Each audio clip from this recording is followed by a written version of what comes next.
Hello student, good afternoon. Welcome in excellent academy Kuradi. तो मेरा आज का जो टॉपिक है बड़ा सिंपल सा टॉपिक है, जिसका नाम है preparation of aldehyde by using the dyeable H reagent. अब गाइज इसके अंदर में सबसे पहले समझ लो कि मैं आज क्या बताने वाला। इस वीडियो को सुनने से पहले और ऑडियो से सुनने से पहले आप सबसे पहले अपने हाथ में एक पेन रखो और सामने रजिस्टर रखो, और जो भी चीज़ें बेटा मैं आपको बता रहा वो सारी चीज़ें आप अच्छे तरीके से सुनने का प्रयास करो। और जब ऑडियो आप या वीडियो कभी भी आप सुनते हो, कोई भी एग्ज़ाम से रिलेटेड हो, उस समय पर आपके मोबाइल में अगर आप सुन रहे हो तो आपके सारे ब्राउजर्स बंद होने चाहिए। आपका पूरा फोकस होना चाहिए उस ऑडियो की तरफ, वीडियो की तरफ, तब आपको केमिस्ट्री समझेगी। इनऑर्गेनिक केमिस्ट्री बहुत कीचकड़ है, समझती भी बहुत जल्दी है, भूलते भी बहुत जल्दी है। और ये टॉपिक जो है ना बहुत IMP टॉपिक है। स्टार करके रखना, इसको ट्रिपल स्टार कर देना रजिस्टर के ऊपर, क्योंकि आप क्वेश्चन पेपर उठा लो, इससे पहले के जो बोर्ड एग्जामिनेशन का क्वेश्चन पेपर उठा लो, उसके अंदर में हर साल आपको डायबल एच वाली मेथड आपको मिलेगी। और यहाँ ये एक मात्र नेम रिएक्शन है, और डायबल एच एक रिएजेंट है, कंपाउंड का नेम है, और ये भी क्या होगी तुम्हारी नेम रिएक्शन होगी। और नेम रिएक्शन जब भी आती है बेटा, तब भी आपको मैंने पहले से ही बोल के रखा हो कि नेम रिएक्शन को मुझे एक सेपरेट कॉपी चाहिए, और सेपरेट कॉपी में चैप्टर के हिसाब से नेम रिएक्शंस आपको लिखना है, ताकि आप लोग जब भी उसको देख सको पट से आपको याद आना चाहिए। और नेम रिएक्शन कॉम्पिटिटिव एग्जाम के हिसाब से और आपके स्टेट बोर्ड के हिसाब से बहुत इंपॉर्टेंट होती है, उस पर कुछ ना कुछ तो क्वेश्चन जरूर होता है। तो आई होप कि आप ऐसा कर रहे होगे, और बाकी के सारी चीज़ों को दूर रखो, ओनली पढ़ाई पर फोकस करो। ओनली पढ़ाई ही आपका एकमात्र हथियार है जो आपको आगे लेकर के जाएगा। बाकी चीज़ें करते रहोगे आप पीछे चले जाओगे और आपका कुछ भी नहीं हो सकता। इसलिए आप स्टडी के ऊपर फोकस करो, फालतू चीज़ें छोड़ो और स्टडी में कॉन्सेंट्रेट करो। तो गाइज स्टडी में अगर कॉन्सेंट्रेट करें और इस टॉपिक को पढ़ें, तो हम लोग देखते हैं कि अच्छे तरीके से आप इस टॉपिक को पढ़ने का प्रयास कर रहे हैं। तो सबसे पहले हम लोग प्रिपरेशन करना है किसका, अल्डिहाइड का। अब अल्डिहाइड का प्रिपरेशन करना है डायबल एच की मदद से। तो आपको गाइज इसके लिए 4 यहाँ पर रिएजेंट यूज होते हैं। कितने रिएजेंट से मिल सकते हैं, कितने कंपाउंड से मिल सकती है? 4 कंपाउंड से ये रिएक्शन आपकी हो सकती है। अब 4 कंपाउंड से ये रिएक्शन आपकी हो सकती है, तो इसमें सबसे पहले कंपाउंड जो होगा, तो इसमें एक तो कार्बोक्सिलिक एसिड भी ले सकते हैं, इसके अंदर में आप अल्काइल साइनाइड भी ले सकते हो, नाइट्राइल जिसको बोलते हैं, एसिड भी ले सकते हो जिसको मैंने कार्बोक्सिलिक एसिड बोला, एसिड क्लोराइड ले सकते हो या ईस्टर ले सकते हो। इन चारों से आपको क्या मिलेगा, इसका अगर आप रिडक्शन करोगे तो इससे आपको डायबल एच के साथ में इसका रिडक्शन करोगे तो इनसे क्या मिलेगा, अल्डिहाइड मिलेगा। अब आपको एक सवाल उठाओगे, what is mean by reduction? Reduction यानी क्या होता है? तो आपको पता है बेटा कि रिडक्शन में एक तो एडिशन होता है हाइड्रोजन का, एक तो रिमूवल होता है ऑक्सीजन का। तो इन दोनों कंडीशन को हम क्या बोलते हैं, रिडक्शन बोलते हैं, जो आपके सामने स्क्रीन के ऊपर में। अब रिडक्शन करना है तो मैं आपको बता दूं इसको शॉर्ट में, और इसकी अगर ट्रिक दूं तो शॉर्ट में क्या करना है, इन सारे कंपाउंड के द्वारा अल्डिहाइड कब बनेगा कि जब हम लोग क्या करेंगे, ये डायबल एच में का हाइड्रोजन क्या करेंगे, इनके तरफ क्या करेंगे, इंट्रोड्यूस करेंगे, तो उससे क्या मिल जाएगा, यहाँ पर आपको अल्डिहाइड मिलेगा। तो इनमें का आपको अल्डिहाइड जब मिलना है तो इसकी शॉर्ट ट्रिक होगी। तो गाइज आपको सबसे पहले समझ में आना चाहिए कि डायबल एच बड़ा सा नेम दिखाई दे रहा है कि डायबल एच यानी होता क्या है, कि what is mean bye dyeable H, dyeable H किसे बोलते होंगे। तो ये सबसे पहले हम समझ लेते हैं, बाद में रिएक्शन को समझेंगे। तो मैं कुछ एक्स्ट्रा चीज़ें आपके नोटबुक पर नहीं है, लेकिन फिर भी मैं आपको बताने का प्रयास कर रहा हूँ कि डायबल एच यानी होता क्या है। कि डायबल एच का मतलब होता है die isobutyl aluminium hydride. Dyeable H का मतलब क्या होता है, डाई आइसोब्यूटाइल एल्यूमिनियम हाइड्राइड। अब डाई आइसोब्यूटाइल एल्यूमिनियम हाइड्राइड आपको बोला, बड़ा सा नेम, लंबा सा नेम दिखाई दे रहा है, तो स्ट्रक्चर भी बड़ा होगा ना। तो इसी तरीके से आपके स्क्रीन के ऊपर में नीचे में स्ट्रक्चर भी दिखाई दे रहा है, देखो इसको प्यार से। तो इसको लिखना कैसे, याद कैसे रखना कि सबसे पहले एल्यूमिनियम लिखना। एल्यूमिनियम की 3 वैलेंसी होती है, तो एल्यूमिनियम लिखना, और एल्यूमिनियम अपने सबसे पहले लिख दिया आपके सामने स्क्रीन के ऊपर में दिखा। थोड़ा सा इसको मैं जूम आउट करके देखता हूँ, जूम आउट के चक्कर में वीडियो पॉज कर दिया मैंने। ओके गाइज, फिर से इसको जूम आउट करने गया मैं, इसको जूम आउट कर दिया। तो पहले सबसे पहले आप एल्यूमिनियम लिखोगे, एल्यूमिनियम के साथ में एल्यूमिनियम लिख दिए, फिर हाइड्राइड, एक हाइड्राइड मतलब हाइड्रोजन को क्या करोगे, उसके साथ में सिंगल बॉन्ड से अटैच करोगे। अब यहाँ पर डाई आइसोब्यूटाइल बोला है, अब डाई आइसोब्यूटाइल बोला है तो 2 आइसोब्यूटाइल, तो आइसोब्यूटाइल को आप कैसे लिखते हो आपको पता है, ये कार्बन 1 2 और 3 कार्बन, उसके साथ में एक कार्बन ब्रांच में देते हो, 4 कार्बन। इनके साथ में अगर देखोगे तो इसके साथ में H3 लगा दोगे, इसके साथ में CH लगाओगे, इसके साथ में CH3 लगाओगे, और फिर ये C के साथ में क्या होगा, यहाँ CH हो जाएगा, CH2 और इसके साथ में क्या होगा, एल्यूमिनियम होगा। और ये एल्यूमिनियम और इसके साथ में क्या है, ये H है। तो ऐसा तुम्हारा कंप्लीट स्ट्रक्चर होगा किसका, डाई आइसोब्यूटाइल एल्यूमिनियम हाइड्राइड का। तो आपको दिखाई दे रहा है कि 2 आइसोब्यूटाइल बोला है, इसलिए मैंने ब्रैकेट के साथ में यहाँ पर बाय 2 लिख दिया। तो ये डाई आइसोब्यूटाइल के 2 स्ट्रक्चर एल्यूमिनियम को क्या अटैच है। मैं इसको ऐसा भी लिख सकता था, एक एल्यूमिनियम देता, ऐसा देखो, ऐसा भी लिख सकता था मैं, एक एल्यूमिनियम देता, ये यहाँ पर एक CH2 देता, ये CH2, उसके बाद में CH, उसको फिर इधर CH3 और इधर में CH3, ठीक है। फिर उसके बाद में इधर में उसका H जैसे का वैसा, और ये एक CH2, उसके साथ में CH, इधर में CH3 और इधर में एक CH3। मैं ऐसा भी इसको लिख सकता था, मैं ऐसे भी इसको लिख सकता हूँ, कोई प्रॉब्लम वाली बात नहीं। मैंने इसलिए बोला था पेन हाथ में रखना है, आप जैसे जैसे बता रहा हो वैसे वैसे नोट करते हुए चलना है। तो ये एक ही बात है, एक तो ऐसा लिखो, एक तो ऐसा लिखो, कोई प्रॉब्लम वाली बात नहीं। बट मैं ऐसा लिखते ही जाऊँगा, मुझे जगह कम लगेगी, और इसीलिए मैं इस तरीके से समझाने का प्रयास करूँगा। तो गाइस सबसे पहले अब हम लोग क्या करेंगे, मेन टॉपिक पर आते हैं। ये तो एक्स्ट्रा चीज़ें हमने देख ली है आपको, लेकिन एक बात याद रखना, एग्जाम पॉइंट ऑफ व्यू अगर देखोगे तो ये आपके पास में 4 है, लेकिन आपके एग्जाम पॉइंट ऑफ व्यू ज़्यादा से ज़्यादा क्वेश्चन ईस्टर से मिलेंगे, उसके बाद में अल्काइल नाइट्राइल से मिलेगी। तो मैं ईस्टर को डबल स्टार कर दिया, ईस्टर को क्या कर दिया, डबल स्टार, और नाइट्राइल को क्या कर दिया, सिंगल स्टार। तो मुझे ज़्यादा से ज़्यादा रिएक्शन ईस्टर से कॉम्पिटिटिव एग्जाम में भी और बोर्ड के एग्जाम में भी, तो मैं इस रिएक्शन को प्रिपेयर करूँगा किससे करना, ईस्टर से। तो ईस्टर से बना करके जाएगा, तुम्हारे सिलेबस में भी ईस्टर से इस रिएक्शन को दिया है। तो गाइज सबसे पहले ईस्टर की तरफ बढ़ते हैं। तो नेक्स्टली हम ईस्टर से इस रिएक्शन को थ्योरेटिकल बनाएंगे, और थ्योरेटिकल के बाद में मैं कंप्लीट उसका क्या बनाऊंगा, मैकेनिज्म आपको बताऊंगा कि किस प्रकार से रिएक्शन होती है। तो गाइज सबसे पहले ईस्टर देख लिया अपन ने, ईस्टर ले लिया, RC डबल बॉन्ड OOR, मतलब क्या हो गया, ईस्टर हो गया। इसको डायबल H और H2 के साथ में रिएक्शन कर दिया, कुछ नहीं करना है।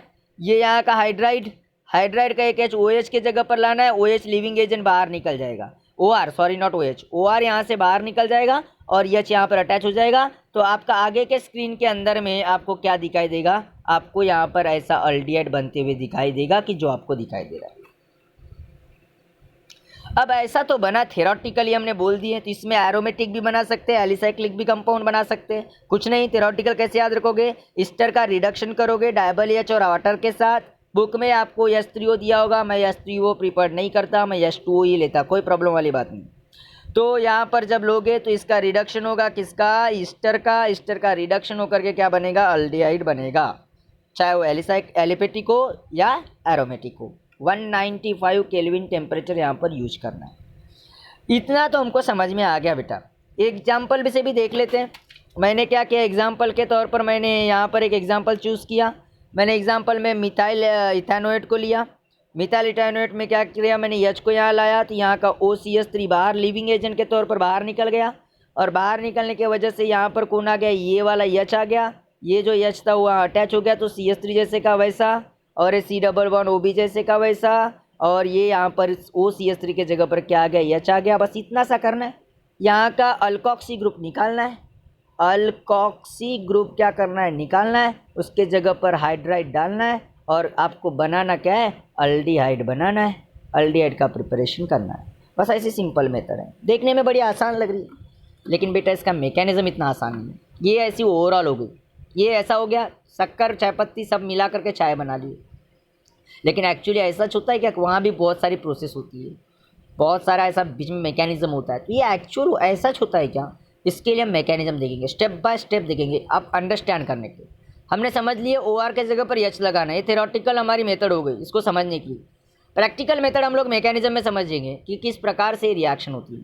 तो चलो बच्चों मैकेनिज्म के तौर बढ़ते हैं, और ये अंडरस्टैंडिंग के लिए बहुत सारे टीचर ये मैकेनिज्म्स नहीं बताएंगे आप लोगों को, लेकिन मैं आपको मैकेनिज्म्स बताने का प्रयास करो, क्योंकि आपको ओनली स्टेट बोर्ड के हिसाब से नहीं पढ़ना है, आपको आगे कॉम्पिटिटिव एग्जाम के हिसाब से पढ़ना है, और कॉम्पिटिटिव एग्जाम के हिसाब से जब पढ़ना है तो आपको पूरा कंप्लीट उसका कॉन्सेप्ट समझ में आना चाहिए। तो मैकेनिज्म में बेटा सबसे पहले पिक्चर में आएगा ईस्टर।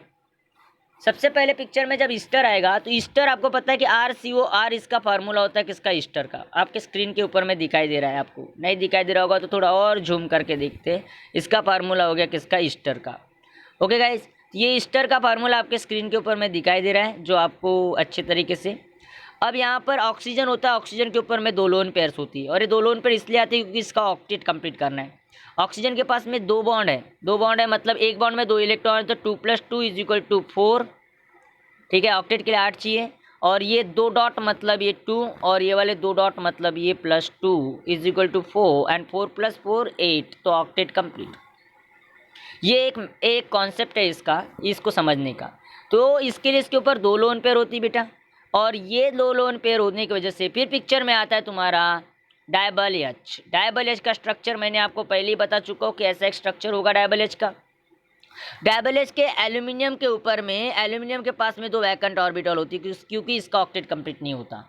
इसका ऑक्टेट इसलिए कंप्लीट नहीं होता क्योंकि यहाँ ये 2 ग्रुप है, सी ये आइसो इसके, तो 2 बॉन्ड हो गए तो 4, और ये 2 ये 2 + 2 तो कितना होता है, ये यहाँ पर 6 ही होता है। तो 2 यहाँ पर इलेक्ट्रॉन की कमी होती है ऑक्टेट के लिए, 2 इलेक्ट्रॉन की कमी होती है, तो 2 वैकेंट ऑर्बिटल्स आपको नजर आ रही है स्क्रीन के ऊपर। तो ऐसी 2 इसके पास में वैकेंट ऑर्बिटल्स होती है इसके ऊपर। मैंने आपको वहाँ बताया नहीं, लेकिन अभी एक्स्ट्रा मैं बता रहा हूँ, ये ऐसी वैकेंट क्या होती है, ऑर्बिटल्स होती है। तो ये 2 वैकेंट ऑर्बिटल होने की वजह से एक्चुअली होता क्या है कि ये ऑक्सीजन क्या करता है, अपने इलेक्ट्रॉन वैकेंट ऑर्बिटल को देता है, और वैकेंट ऑर्बिटल को देने के बाद में एल्यूमिनियम की तरफ जाता है। तो ये पूरा एल्यूमिनियम इस ऑक्सीजन से जाकर अटैच हो जाता है। एक बार फिर से, ये लोन पेयर अट्रैक्ट हो गई, किसके तरफ अट्रैक्ट हो गई, एल्यूमिनियम के तरफ। तो एल्यूमिनियम सीधे जाकर किस ऑक्सीजन से क्या हो जाएगा, अटैच हो जाएगा। तो सीधे जाकर ऑक्सीजन के साथ में अटैच होने के बाद में आपको स्ट्रक्चर कुछ ऐसा दिखाई देगा। ये आपके स्क्रीन के ऊपर है, ये वाला स्ट्रक्चर आपको ऐसा कुछ स्ट्रक्चर दिखाई देगा। देखो आर जैसे का वैसा है, C double bond O B जैसे का वैसा है, और यहाँ पर आपको और ओ आर भी अटैच है। मैं थोड़ा बाजू में बनाया ओ आर को, क्योंकि वहाँ पर आपको थोड़ा सा समझ में आना चाहिए करके मैंने ओ आर को बाजू में बना दिया। और ये देखो, ये ए एल से लेकर के पूरा ग्रुप जैसे का वैसा क्या हो गया, अटैच हो गया, ठीक है। तो अब क्या होता है, अब इसके बाद में ऐसा अटैच होने की वजह से इस ऑक्सीजन पर बेटा पॉजिटिव चार्ज आ गया, क्योंकि 2 बॉन्ड और एक 3 बॉन्ड हो गए, और इस पर ऑक्सीजन के ऊपर पॉजिटिव चार्ज आ गया, तो एल्यूमिनियम पर निगेटिव चार्ज आ गया। अब एल्यूमिनियम इलेक्ट्रोपॉजिटिव है, प्रॉब्लम वाली बात हो गई। एल्यूमिनियम इलेक्ट्रोपॉजिटिव है और उसके ऊपर निगेटिव चार्ज, तो इसको हटाने के लिए, इस निगेटिव चार्ज को हटाने के लिए हाइड्रोजन क्या करता है, अपना इलेक्ट्रॉन लेकर के बाहर चला जाता है, और बाहर जाने के बाद में H पॉजिटिव बनेगा, और H पॉजिटिव बनने के बाद वो हाइड्रोजन क्या करेगा, वो हाइड्रोजन आकर के सीधे अटैच हो जाता है, ये वाला हाइड्रोजन, ये जो हाइड्रोजन है ये सीधे अटैच हो जाता है कार्बन को। अब ये कार्बन को सीधे अटैच होने की वजह से यहाँ पर एक बॉन्ड एक्स्ट्रा आ गया, ओ आर भी अटैच है ही है, कार्बन भी आ गया, तो ये ऊपर का बॉन्ड जो ऑक्सीजन और कार्बन के बीच में का, ये टूटता है और वो चार्ज की तरफ जाता है, और चार्ज की तरफ जाता है तो ये निगेटिव और पॉजिटिव मिलकर के चार्ज यहाँ से डिस्ट्रॉय हो जाता है, और ये चार्ज डिस्ट्रॉय होने की वजह से ये चार्ज डिस्ट्रॉय तो हो गया, और इधर से हाइड्रोजन निकला है, और इसीलिए ये भी चार्ज डिस्ट्रॉय हो गया, और इसलिए दोनों चार्ज डिस्ट्रॉय होकर के आगे में आपको स्ट्रक्चर सबसे पहले ये ऐसा बनेगा। ये देखो सिंगल बॉन्ड, और ये एल्यूमिनियम का H तो चला गया और वो आ गया है कहाँ, H के ऊपर आ गया है, और ये आने के बाद में ऐसा आपको स्ट्रक्चर दिखाई देगा। बस इतना सा हुआ। फिर इसके बाद में पिक्चर में आता है तुम्हारा कौन, वाटर, जो मैंने सेकंड रिएजेंट यूज किया था। वाटर के ऊपर की जो लोन पेयर होती है ऑक्सीजन की, मैंने क्यों आती है मैंने पहले ही बताया, ऑक्सीजन के ऊपर ये लोन पेयर 2 क्यों आती है, ये आकर के एल्यूमिनियम के साथ में अटैच हो गए, किसके साथ, एल्यूमिनियम। तो एल्यूमिनियम को लेकर के वाटर बाहर निकल जाएगा, इतना पूरा रिएजेंट, मतलब ये एल्यूमिनियम को लेकर के, इस एल्यूमिनियम को लेकर के, एल्यूमिनियम को लेकर के ये पूरा का पूरा ये बाहर निकल जाएगा, मतलब ये मेरे कोई काम का है नहीं, ये बाहर हो गया। और ये बाहर निकलने की वजह से ये वाला बॉन्ड आकर के ऑक्सीजन के तरफ आकर के डबल बॉन्ड में कन्वर्ट हो जाएगा, जो आपको दिखाई दे रहा है, इजी है ना। फिर उसके बाद में ये आने के वजह से यहाँ डबल बॉन्ड जो बन गया, ये वाला बॉन्ड यहाँ, ये डबल बॉन्ड बनने की वजह से ये ऑक्सीजन क्या करता है, ये OR का ग्रुप भी बाहर चला जाता है, बॉन्ड तोड़ के लिविंग एजेंट के तौर पर बाहर। तो बचा क्या, ये R बचा, ये डबल बॉन्ड के साथ में O बचा, और ये H बचा, तो ये RCOOH मतलब क्या बन जाता है, अल्डिहाइड बन जाता है। तो ये था अकॉर्डिंग टू कॉम्पिटिटिव एग्जाम इसका मैकेनिज्म। और ये एक्चुअल रियल प्रोसेस होती है डायबल के रिएक्शन की। ऐसा होता है ईस्टर में, ऐसा होता है नाइट्राइल में भी, ऐसा होता है एसिड में भी, और ऐसा होता है एसिड क्लोराइड में भी। ऐसे सभी चीज़ों में ऐसी तरीके से मैकेनिज्म होता है। इसको अगर एक बार में नहीं समझ में आया होगा तो इसको जूम करके एक बार देखना, एक बार फिर से रिपीट करके ऑडियो को सुनना, वीडियो को सुनना और बार बार समझने का प्रयास करना, तो आपको बड़े आसानी से ये मैकेनिज्म समझ में आ जाएगा। आपके स्टेट बोर्ड में ये मैकेनिज्म है नहीं, बट आपको हर रिएक्शन में मैकेनिज्म इसलिए समझा रहा कि आपको एक्चुअल रियल कॉन्सेप्ट केमिस्ट्री में होता क्या है वो समझ में आना चाहिए। तो गाइज़, अगर आपको ये वीडियो अच्छा लगा हो तो प्लीज़ सब्सक्राइब करो चैनल को। और भी कुछ अगर मैं अच्छे तरीके से कर सकता हूँ, आपको नहीं समझ में आ रहा होगा तो मुझे बताओ, मैं फिर से और अच्छे तरीके से आपको समझाने का प्रयास करूँगा गाइज़। क्योंकि कभी भी कोई भी व्यक्ति कंप्लीट नहीं होता। आप सजेशन दिया करो और मैं अच्छे तरीके से बताया करूँगा, क्योंकि आपको समझना यही मेरी प्रायोरिटी है। अगर आपको समझ में नहीं आ रहा है तो मेरा कोई ये बताने से कोई मतलब नहीं है।